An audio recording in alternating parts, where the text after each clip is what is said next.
शरफ अता फरमायो। उन्हीं रात जे सदके रब्बुल आलमीन सजे रमजानुल मुबारक जे महीने के अजमत अता फरमाए।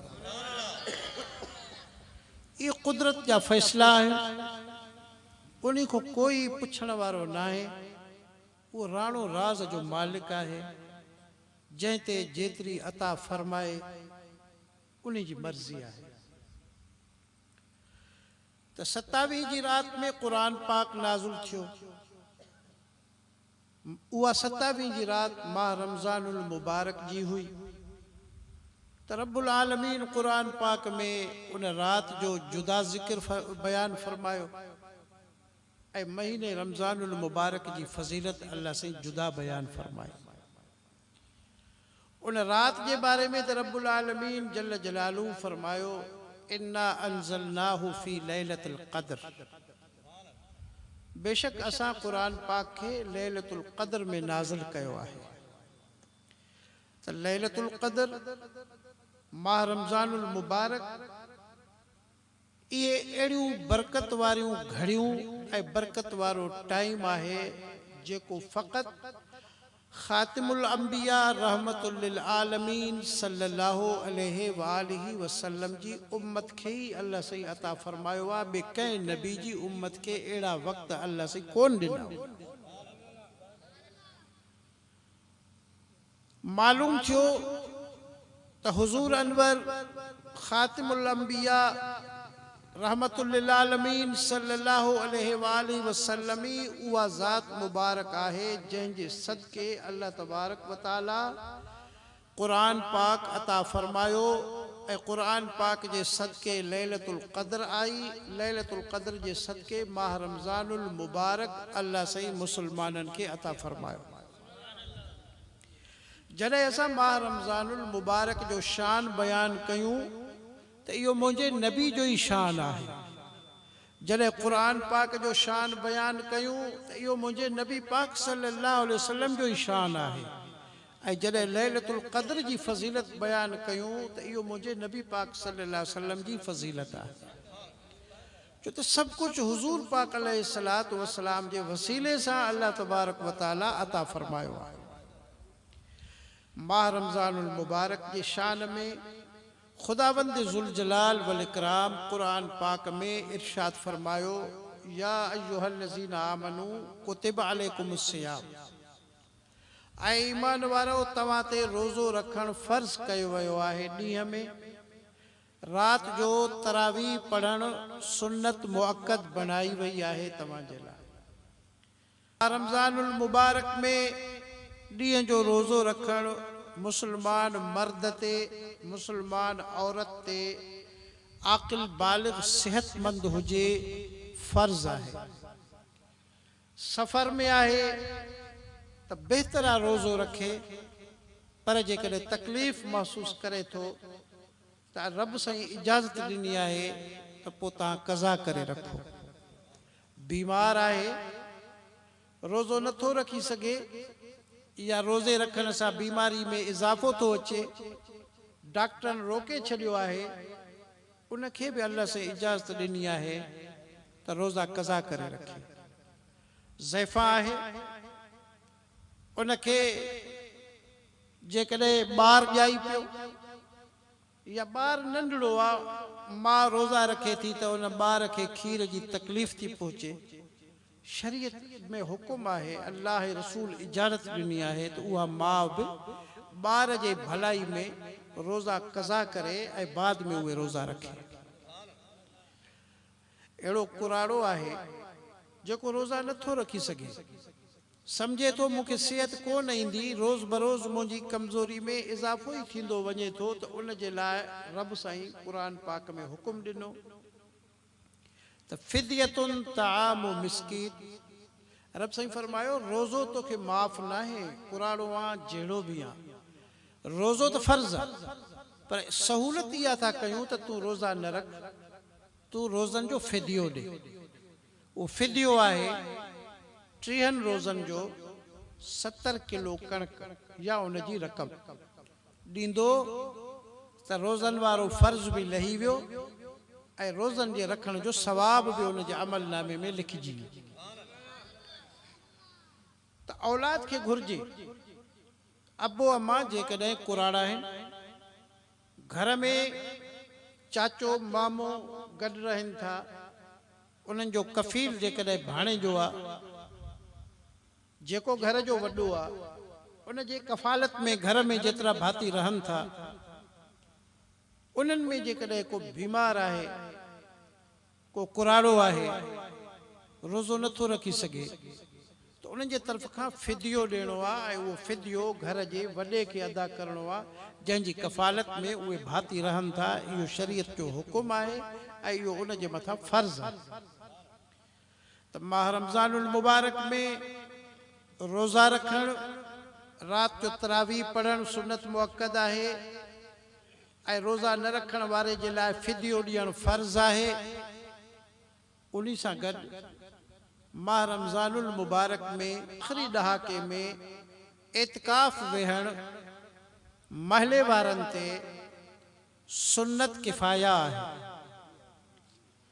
सॼे महले में हिकिड़ो माण्हू बि एतिकाफ़ में वेहे त सॼे महले तो उहो सवाब एतिकाफ़ जो महले वारनि खे मिलंदो, उनखे बि मिलंदो। पर जे कोई न वेठो महले मां त सभई गुनाहगार थींदा।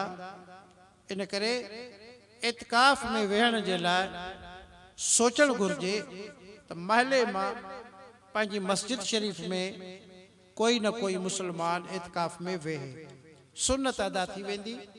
ऐं एतिकाफ़ जो टाइम सुभाणे जुमे जी शाम सिज लहण खां अॻु में एतिकाफ़ वारी जाइ ते उन खे पहुचणु घुर्जे, जेको एतिकाफ़ में वेहे।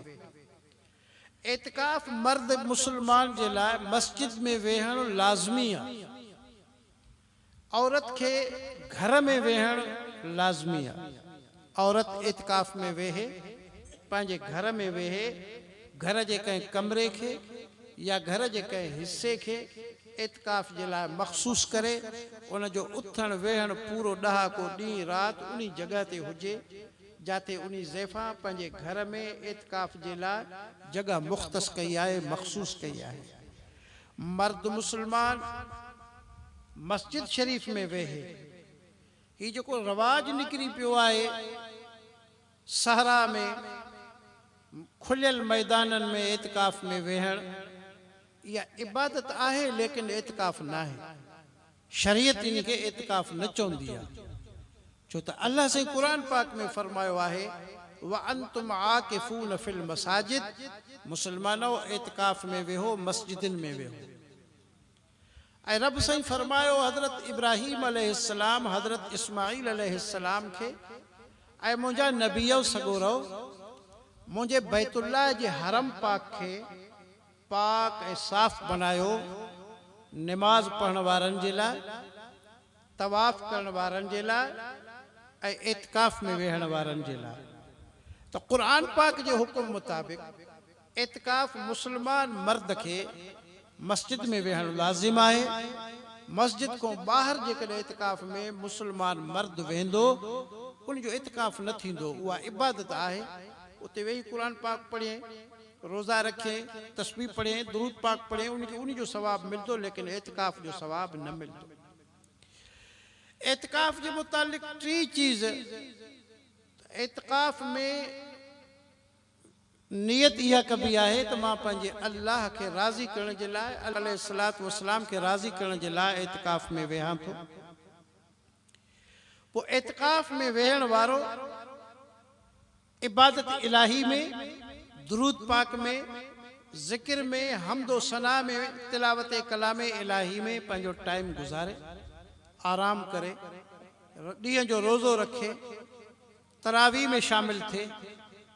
उन्ही को अलावा अॼु जेको टोलनि जी सूरत में ऐं कंपनी जी सूरत में 10-10, 8-8 नौजवान गॾिजी वञी एतिकाफ़ जो इरादो करे गॾिजनि था, इहो एतिकाफ़ न आहे। इन खे एतिकाफ़ न चइबो। शरई हुकुम आहे, तव्हांजे घर में, तव्हांजी औलाद में ॿ भाइर आहिनि, 10 सालनि जी उमिरि जा थी वञनि, हाणे इन्हनि खे गॾु सुम्हणु न ॾियो, शरई हुकुम आहे। घर में भी 2 सक्का भाइर आहिनि, गॾु सुम्हण न ॾियो, इन्हनि खे हाणे जुदा सुम्हण जो इंतज़ाम करे ॾियो। जॾहिं शरई हुकुम सकनि भाइनि जे लाइ इहो आहे त एतिकाफ़ में काथों काथों जा ॿार अची गॾु थियनि था ऐं उहे मस्जिद शरीफ़ में टोलिनि जी सूरत में ॾींहुं राति वञी गॾु रहनि था, इहो इतिकाफ़ न आहे, इहा हिकु नई बिदत आहे ऐं इहो दीन सां धोखो आहे ऐं इहो शरीयत जे ख़िलाफ़ आहे। मस्जिदनि जा जेके मुतवली आहिनि, ख़तीब या इमाम आहिनि, उन्हनि खे इन ॻाल्हि ते निगाह रखणु घुरिजे ऐं पंहिंजे मसाजिद में एतिकाफ़ में वेहण जी उन्हनि खे इजाज़त ॾे, या त उमिरि रसीदा माण्हू हुजनि या वरी कुल ॿ माण्हू ई हुजनि जेको अलॻि अलॻि पंहिंजे एतिकाफ़ जी जॻह ते रहनि, उन खे शरई एतिकाफ़ चइबो आहे। पोइ उन एतिकाफ़ जेको शरई पाबंदियुनि सां कबो आहे, उन जो ई सवाबु आहे त रसूलुल्लाह सल्लल्लाहु अलैहि वसल्लम फरमायो, जॾहिं एतिकाफ़ शरीयत मुताबिक़ कंदो त उन खे रब्बुल आलमीन 2 हज ऐं 2 उम्रनि जो सवाबु अता फरमाईंदो। मां रमज़ानुल मुबारक जी मख़सूस इबादात में सदक़े फ़ितर भी आहे। सदक़े फ़ितर हिन साल 70 रुपया फी भाती ते आहे। घर जा जेतिरा भाती आहिनि, नंढा वॾा जवान कुराड़ा, हता कि ईद जी सुबुह जो भी बालो ॼाए, उन जो भी सदक़े फ़ितर ॾियणु वाजिबु आहे। सदक़े फ़ितर ॾियण सां 70 रुपए में जेतिरी कणक मिलंदी आहे, किलो मिले, 2 किला मिलनि, 3 किला, उन 2 किलनि कणक जा जेतिरा दाणा आहिनि, रसूल ख़ुदा सल्लल्लाहु अलैहि वसल्लम फरमायो त हिकु हिकु दाणे जे एवज़ अल्लाह तबारक व तआला उन मुसलमान खे हिकु हिकु साल जा गुनाह माफ़ फरमाए थो ऐं हिकु हिकु साल जे रोज़नि ऐं इबादत जो निमाज़नि जो सवाबु उनजे अमलनामे में अल्लाह से लिखाए थो। ही त आहे हिकिड़े भाती जे सदक़े फ़ितर जो सवाबु, पर जे सॼे घर जे भातियुनि जो सवाबु गॾायो त उहो ॻणण खां ई ॿाहिरि आहे। त सदक़े फ़ितर ॾियणु वाजिबु आहे। ऐं इहो सदक़े फ़ितर ॾियण जो टाइम शुरू थींदो आहे रमज़ानुल मुबारक जी 1 तारीख़ खां, ऐं जो आख़िरी टाइम आहे ईद जी निमाज़ खां अॻु में। आख़िरी टाइम उहो आहे ईद जी निमाज़ खां अॻु में।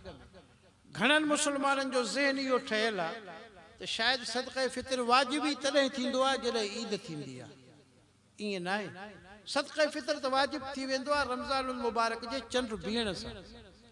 जीअं रोज़ो फ़र्ज़ थी वियो, एतिकाफ़ वाजिबु थी वियो ऐं सदक़े फ़ितर बि वाजिबु थी वियो, तरावी सुन्नत मुअक्कद थी वियो। मां रमज़ान मुबारक जे चंड बीहण सां ईद नमाज़ जी सुबुह ताईं, ईद नमाज़ खां अॻु में ताईं सदक़े फ़ितर ॾियणु हर भाती जे तरफ़ खां लाज़िम आहे, वाजिबु आहे। रसूलुल्लाह सल्लल्लाहु अलैहि वसल्लम फरमायो, मां रमज़ानुल मुबारक जूं सभई इबादतूं रब्बुल आलमीन पहिरीं आसमान ते रोके छॾींदो आहे। फरमाईंदो आहे मलाइको, रमज़ानुल मुबारक जो महीनो आहे, क़ुरान पाक जे नुज़ूल जो महीनो आहे। हिन महीने में मुंहिंजे नबी जा उम्मती ॾींहं जो रोज़ो रखंदा, राति जो तरावी पढ़ंदा, मुख़्तलिफ़ इबादतूं कंदा, पर ये सभु इबादतूं पहिरें आसमान में रोकियो। जेसिताईं सदक़े फ़ितर अदा करे, जॾहिं सदक़े फ़ितर ॾे, पोइ इन्हनि खे इजाज़त ॾियो। पोइ हुज़ूर सल्लल्लाहु अलैहि वसल्लम फरमाइनि था, जॾहिं सदक़े फ़ितर अदा थी वियो, उन सभिनी इबादतुनि खे रब साईं नूर जी सूरत में इजाज़त ॾिए थो ऐं नूर जी सूरत वठी मथे वञनि थियूं। 7 आसमाननि खां उहे इबादतूं मथे वयूं, अर्श मुअल्ला ते पहुतियूं।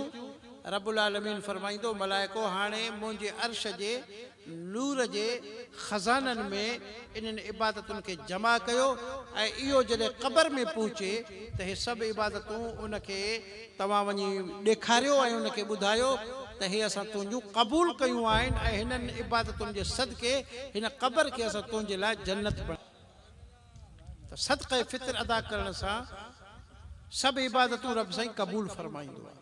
सदक़े फितर अदा न थियण सां उहे इबादतूं क़बूलियत जे दर्जे ते न पहुचंदियूं आहिनि। रब साईं उन्हनि खे रोके छॾींदो आहे त सदक़े फितर अदा करणु वाजिब आहे। हिकु भेरे हज़रत अमीरुल मोमिनीन सैयदुना उस्मान गनी रज़ी अल्लाह ताला अन्हु सदक़े फितर ॾियणु निमाज़ खां अॻु में साईं खां ज़हन को लही वई।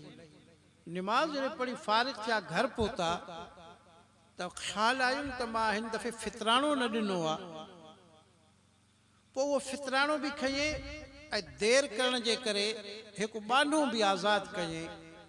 उन दौर में बानो आज़ादु करणु वॾी इबादत हूंदी हुई। पोइ हुज़ूर पाक सल्लल्लाहु अलैहि वसल्लम जी बारगाह में आयो, अर्ज़ कयईं त या रसूल अल्लाह या हबीब अल्लाह सल्लल्लाहु अलैहि वसल्लम मूंखां ग़लती थी वई आहे, मां मसइलो पुछणु आयो आहियां। फितराणो जेको आहे उहो मां ईद निमाज़ खां बाद अदा कयो आहे, पर उन देरि जे कफ़ारे में मां बानो बि आज़ादु कयो आहे। छा मुंहिंजो उहो फितराणो क़बूल थींदो? त हबीब किबरिया सल्लल्लाहु अलैहि वसल्लम इरशाद फरमायो, ऐं उस्मान क़बूल त थींदो, पर निमाज़ खां अॻु में सदक़े फितर ॾियण जो एतिरो घणो सवाबु आहे जो इहो फितराणो निमाज़ खां बाद में तो ॾिनो ऐं चयो 100 बाना बि उन सां गॾु आज़ादु करें त निमाज़ खां अॻु में ॾियण वारे सवाब खे तूं न पहुची सघंदे। त सदक़े फितर अॻु में ॾियणु वाजिब आहे ऐं उनजो टाइम पहिरीं रमज़ान मुबारक खां ईद जे ॾींहं ताईं आहे।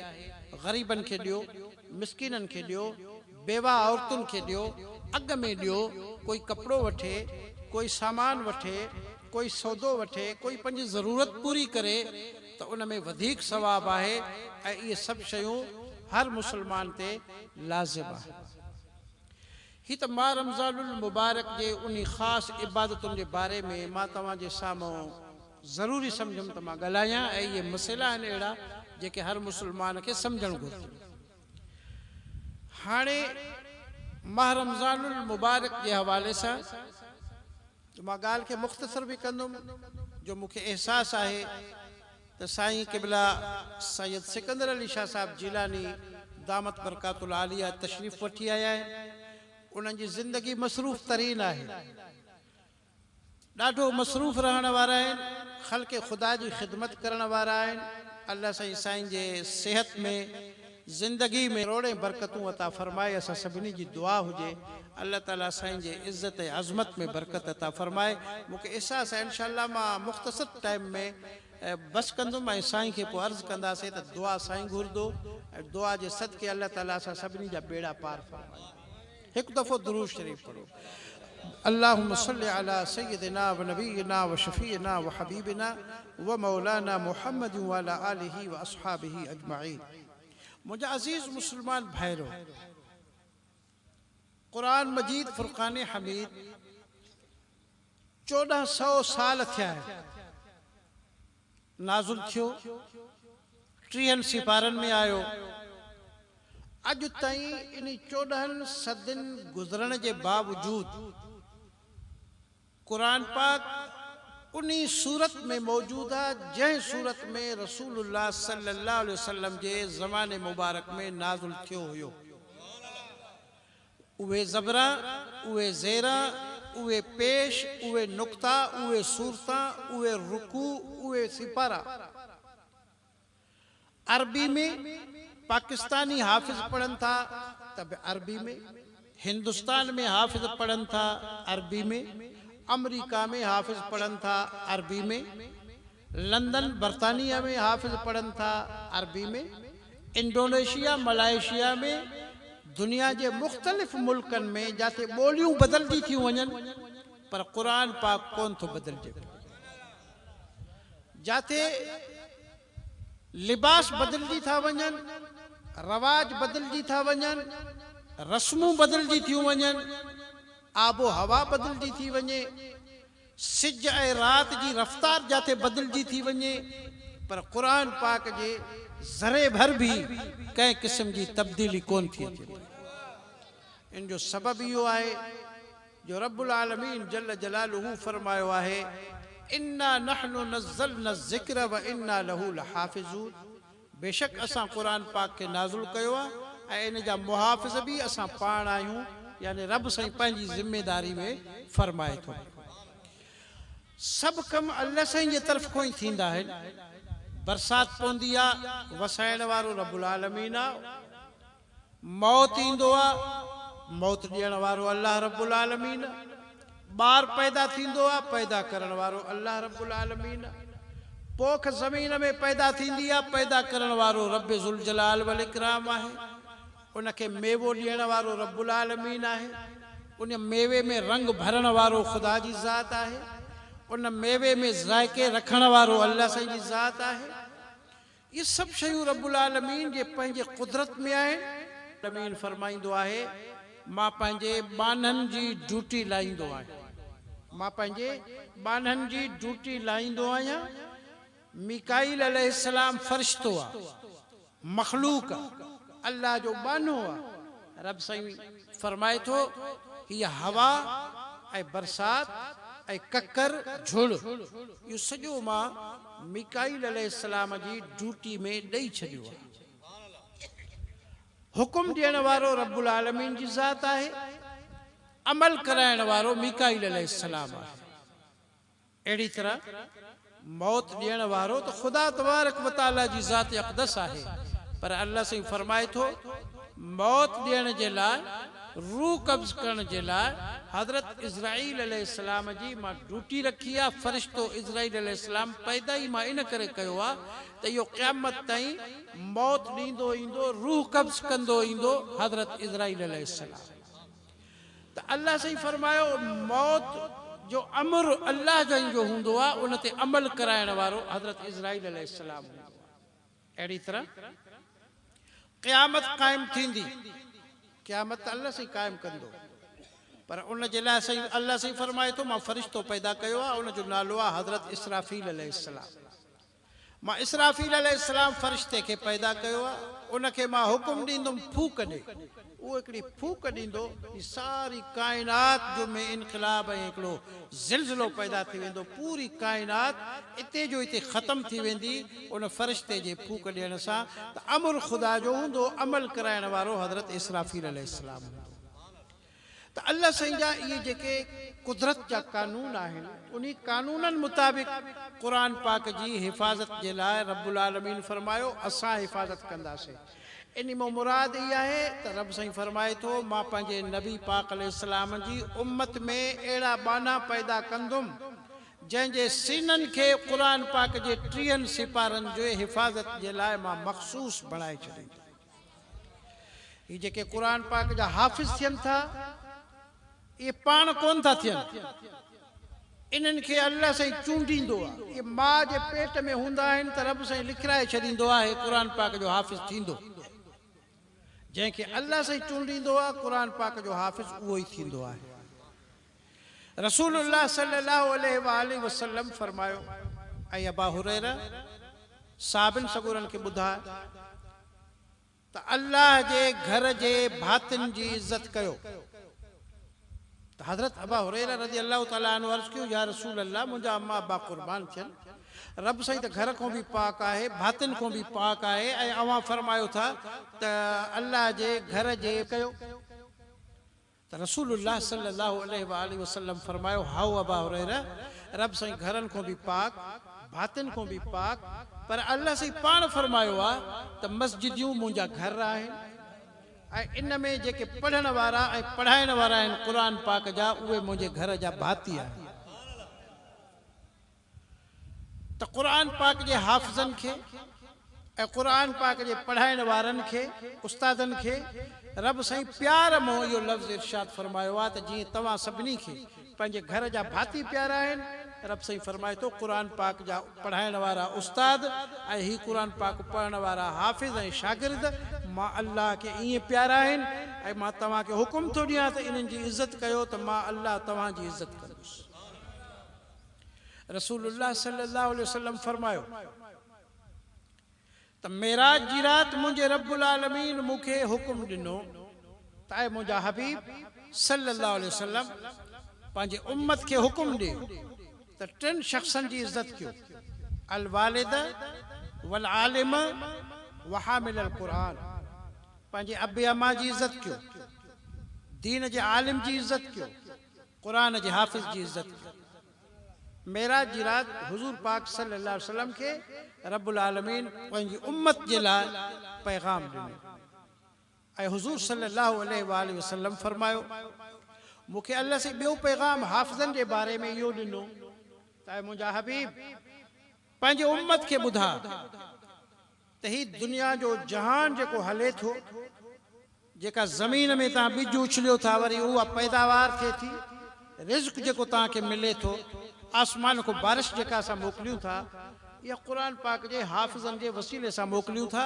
जेकॾहिं क़ुरान जा हाफ़िज़ हिन रूए ज़मीन ते न हुजनि हा त हीअ ज़मीन पैदावार बि न ॾे हा ऐं बाग़नि में मेवा बि न थियनि त क़ुरान पाक जे सदके असां हिन जहान जे निज़ाम खे हलायूं था रसूलुल्लाह सल्लल्लाहु अलैहि वसल्लम फरमायो त क़ुरान पाक जे हाफ़िज़नि जे सिलसिले में मुझे रब्बुल आलमीन मेराज जी रात मुखे टियों हुक्म इहो ॾिनो उम्मत जे लाइ ताई मुंहिंजा हबीब सल्लल्लाहु अलैहि वसल्लम उम्मत खे सम्झा त क़ुरान पाक जे हाफ़िज़नि जी इज़त कयो हिननि खे कावड़ायो बि न हिननि जी बेअद बि न कयो जेको हिननि जी बेअद बि कंदो जेको हिननि खे कावड़ाईंदो जेको हिननि खे इज़ाईंदो त रब साईं फरमाए थो मां खे कावड़ न ईंदी आहे ऐं मां कावड़ हराम कई आहे पर मां अल्लाह ऐलान थो कयां त जॾहिं मुंहिंजे क़ुरान जे हाफ़िज़ खे बेक़सूर बेगुनाह कोई इज़ा ॾींदो त मां रब उन सां एतिरो कावड़िजी वेंदो आहे सां बि पोइ मां परचंदो न आहियां त तव्हां क़ुरान पाक जे हाफ़िज़नि जी इज़त कयो एतिराम कयो पोइ रसूलुल्लाह सल्लल्लाहु अलैहि वसल्लम फरमायो त क़यामत जो ॾींहुं थींदो हज़रत अली उल मुर्तज़ा शेर ख़ुदा रज़ी अल्लाह ताला अन्हु रिवायत थो करे त मुंहिंजे नबी पाक सल्लल्लाहु अलैहि वसल्लम जन जिब्रील अमीन अलैहिस्सलाम को पुछो त जिब्रील मुंहिंजे क़ुरान पाक जे हाफ़िज़नि जो अल्लाह जी बारगाह में केतिरी अज़मत आहे त जिब्रील अमीन अलैहिस्सलाम अर्ज़ कयो या रसूल अल्लाह सल्लल्लाहु अलैहि वसल्लम तुंहिंजे क़ुरान पाक जे तुंहिंजे उम्मत जा जेके हाफ़िज़ आहिनि उहे तुंहिंजे उम्मत जा ॾीआ आहिनि जीअं राति जो ॾीए जी ज़रूरत पवंदी आहे तुंहिंजे क़ुरान पाक जे हाफ़िज़नि जी तुंहिंजी उम्मत खे ईअं ज़रूरत आहे ऐं रब्बुल आलमीन जी बारगाह में इहे नूर जा ॾीआ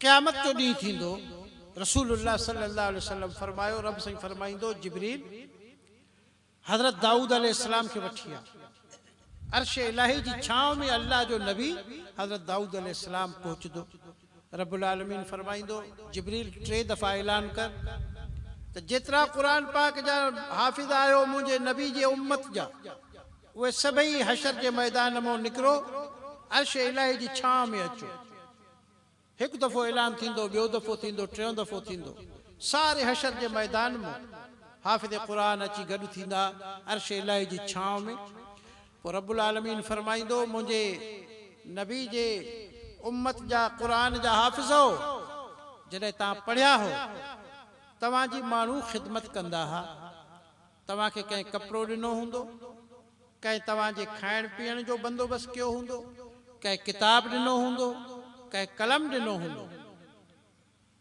उन्हनि खे तव्हां सुञाणो ऐं हशर जे मैदान में वञो उन्हनि खे वठी अचो सारा क़ुरान पाक जा हाफ़िज़ हशर जे मैदान में ईंदा ईअं उन्हनि खे सुञाणींदा अल्लाह संजी कुदरत सां जीअं पीउ पंहिंजी औलाद खे सुञाणींदो आहे जॾहिं अची हथ खां वठंदा सुवारे ख़ान जे हथ खां अची वरितऊं उहो पुछा कंदो त मूंखे छा जेका काॾे थो वरिती वञे साईं तूं असांखे कपिड़ा वठी ॾिना हा तूं असांजी ख़िदमत कई ही क़ुरान पाक जो हाफ़िज़ सम्झी करे अल्लाह साईं सॾे थो हल अर्श इलाही जी छांव में आयो सुवारो ख़ान साईं सिकंदर शाह साहब खे अची हाफ़िज़नि वरितो कि भला अल्लाह साईं सॾे थो पियो अर्श इलाही जी छांव में छो रब सही फरमायो आहे जन तव्हांजी मदद कई उन्हनि खे वठी अचो। तव्हां बि कपिड़ा ॾिना, सिलायूं ॾिनियूं, ख़र्चूं ॾिनियूं, छो त साईं सिकंदर शाह तालिबनि जो ख़िदमतगार आहे ऐं ही उन्हनि खे पंहिंजे बाबे साईं खां तरबियत मिलियल आहे। ही उहो ख़ानदान आहे जन दीन जी वॾी ख़िदमत कई आहे, जन दीन खे नई ज़िंदगी बख़्शी आहे। साईं दामन शाह रहमतुल्लाह अलैह अज़ीम शान दारुल उलूम जिलानीअ क़ाइमु कयो, हज़ारे हाफ़िज़ थिया, आलिम थिया। ही फ़क़ीर उन मदरसे में पढ़ियो, मूंखे साईं पंहिंजे सरपरस्ती में पढ़ायो। साईं मुंहिंजो मुहसिन हो त साईं सिकंदर शाह दामत बरकातुल आलिया खे बि पंहिंजे ख़ानदानी वरसे में मिलियल इहा दीन जी मुहबत आहे त साईं खे बि उहे हाफ़िज़ अची चिंबड़दा, साईं अर्श इलाही जे हेठां हलो, रब्बुल आलमीन फरमायो अचो सभई। सभई जॾहिं ख़िदमतगार अची गॾु थिया, रब्बुल आलमीन फरमाईंदो ऐं दाऊद नबी तूं क़ुरान पाक शुरू कर। उनजो एॾो सुहिणो आवाज़ हूंदो जो हुज़ूर पाक सल्लल्लाहु अलैहि वसल्लम फरमाइनि था जॾहिं क़ुरान पाक शुरू कंदो हज़रत दाऊद नबी अलैहिस्सलाम, अल्लाह से फरमाईंदो तव्हां बि हाफ़िज़ो क़ुरान पाक जी तिलावत शुरू कयो। सभई क़ुरान पाक की तिलावत शुरू कंदा, पूरे हशर के मैदान में क़ुरान पाक जे तिलावत की गूंज हूंदी। पोइ रब्बुल आलमीन फरमाईंदो मलाइको जन्नत जा वॻा बि खणी अचो, नूर जा ताज बि खणी अचो, नूर जा बुराक बि वठी अचो। हिननि सभिनी खे नूर जा ताज बि पहिरायो। हाणे हिते हाफ़िज़ बि आहिनि, हाफ़िज़नि जा पीउ माउ बि आहिनि, हाफ़िज़नि जा ख़िदमतगार बि आहिनि। इहो सारो हिकिड़ो वॾो जमात ठही करे हिसाब किताब अञा न थियो आहे त अल्लाह जो महबूब सल्लल्लाहु अलैहि वसल्लम फरमाए थो इहा जमात जॾहिं बुराकनि ते सुवार थी क़ुरान बि पढ़ंदा वेंदा ऐं पुल सिरात तो जॾहिं गुज़र थींदो त ख़ुदा जा मलाइक पुछंदा त हे नबियनि जी जमात थी वञे। आवाज़ ईंदो नबियनि जी जमात न आहे, भला ही सहाबिन जी जमात आहे, आवाज़ ईंदो सहाबी बि न आहिनि। पोइ छा कंदा भला गौस ऐं कुतुब आहिनि, आवाज़ ईंदो त गौस कुतुब बि न आहिनि। हे रसूलुल्लाह सल्लल्लाहु अलैहि वसल्लम जे उम्मत जा क़ुरान पाक जा हाफ़िज़ आहिनि, उन्हनि जा पीउ माउ आहिनि, उन्हनि जा ख़िदमतगार आहिनि जेके अल्लाह से अॻ में ई बख़्शिश करे छॾी आहे। अव्वल हे जन्नत में वेंदा, उन खां बाद हिसाब किताब शुरू थींदो। पंहिंजी औलाद खे क़ुरान पाक जो हाफ़िज़ बनायो। क़ुरान पाक जी वॾी इज़्ज़त, वॾो शान, वॾी अज़मत आहे। आख़िर में हिकु हदीस बयान करे पोइ असां साईं खे अर्ज़ कंदासीं त दुआ ख़ैर कंदा। रसूल पाक सल्लल्लाहु अलैहि वसल्लम फरमायो आहे त क़ुरान पाक खे रब्बुल आलमीन नूर जूं ॿ अखियूं ॾिनियूं आहिनि, ॿ कन ॾिना आहिनि ऐं हिकु नूर जी ज़ुबान ॾिनी आहे। ऐं क़ुरान पाक ईअं सम्झंदो आहे जीअं इंसान अक़ुल ऐं इल्म वारो कंहिं ॻाल्हि खे सम्झंदो आहे त क़ुरान पाक खे रब्बुल आलमीन उहे अखियूं बि ॾिनियूं आहिनि, कन ॾिना आहिनि ऐं ज़ुबान ॾिनी आहे। पोइ उन ॻाल्हाइण खे या नबी सम्झंदो आहे या ख़ुदा जो वली सम्झंदो आहे। ऐं क़ुरान पाक ॾिसंदो आहे, सुञाणींदो आहे। क़यामत जे ॾींहुं क़ुरान पाक खे बि अल्लाह से इज़्न ॾींदो त जन तुंहिंजी इज़त ऐं क़दुरु कयो, उन्हनि खे सुञाण। अॼु ॾिसो हिते तव्हां मस्जिद शरीफ़ खे सिंगारियो आहे, अॼु तव्हां हिते रोशनी कई आहे, अॼु ही लाउड स्पीकर तव्हां आंदा, ही कनातूं हयूं, दावतूं ॾिनियूं, लिफ़ाफ़ा विरहाया, मानी जो इंतज़ाम कयो, तव्हां बोतलनि ऐं शरबत जो इंतज़ाम कयो आहे, तव्हां थधे पाणी जो इंतज़ाम कयो आहे। सभु कुझु तव्हां क़ुरान पाक जे इज़त ऐं शान में कयो आहे। त क़ुरान पाक हिन शइ खे ॾिसे थो जीअं असां तव्हां हिक ॿिए खे ॾिसूं था। अल्लाह जो क़ुरान हिन शइ खे, हिन ख़ुशी खे, हिन सारी रौनक खे, हिन मजलिस खे ॾिसे थो। क़यामत जे ॾींहुं क़ुरान पाक शाहिदी ॾींदो, या रब्बल आलमीन हिन महले जे माण्हुनि मुस्लमाननि मुंहिंजी वॾी इज़त कई, हाफ़िज़ क़ुरान पाक जो बीहारियो, मस्जिद शरीफ़ ठाहिरायो, मस्जिद शरीफ़ खे आबाद कयो, वरी ख़तम शरीफ़ जो टाइम थियो त वॾी ख़ुशी कई हुयो, वॾी महफ़िल सजाई हुयो जंहिंमें तुंहिंजे नबी जा अहल बैत बि तशरीफ़ वठी आया हा, हाफ़िज़ क़ुरान पाक जा आया हा। पोइ क़ुरान पाक शाहिदी ॾेई करे उन सभिनी मोहल्ले वारनि खे, उन शरीक थियण वारे मुस्लमाननि खे जेके महफ़िल में आया या घरनि में वेही जेके कन ॾेई क़ुरान पाक जे शान खे ॿुधनि था क़ुरान शरीफ़, त उन्हनि खे बि सुञाणे थो। सभिनी जा नाला वठी अल्लाह जी बारगाह में शफ़ाअत करे सभिनी खे अल्लाह साईं को जन्नत वठी ॾींदो। कुरान शरीफ जो माण्हू कसम खणंदा आहिनि जल्दी, उहे अणॼाण माण्हू आहिनि।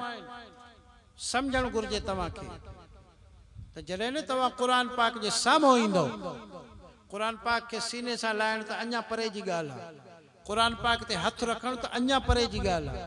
क़ुरान पाक भली हीअं टेबल ते ई रखियो हुजे, तव्हां परे वेठा हो ऐं छड़ो तव्हां न क़ुरान पाक जो नालो वठी शायदि ॾिनी त हिन क़ुरान पाक खे शायदि करे मां हीअ शायदि ॾियां थो, त उहो क़ुरान शरीफ़ तव्हांजो ॻाल्हाइण बि ॿुधे थो, उहे लफ़्ज़ बि ॿुधे थो, तव्हांखे सुञाणे थो। क़यामत जे ॾींहुं क़ुरान पाक अल्लाह साईं जे बारगाह में फरियादी थींदो, या अल्लाह हिन मूंखे मुंहिंजी इज़त खे ऐं मुंहिंजे शान खे न सुञातो हो ऐं हिन मुंहिंजे साम्हूं कूड़ी शायदि ॾिनी हुई, पोइ अल्लाह साईं हुनखे वरी सज़ा ॾींदो आहे, जहन्नम में मोकिलींदो आहे।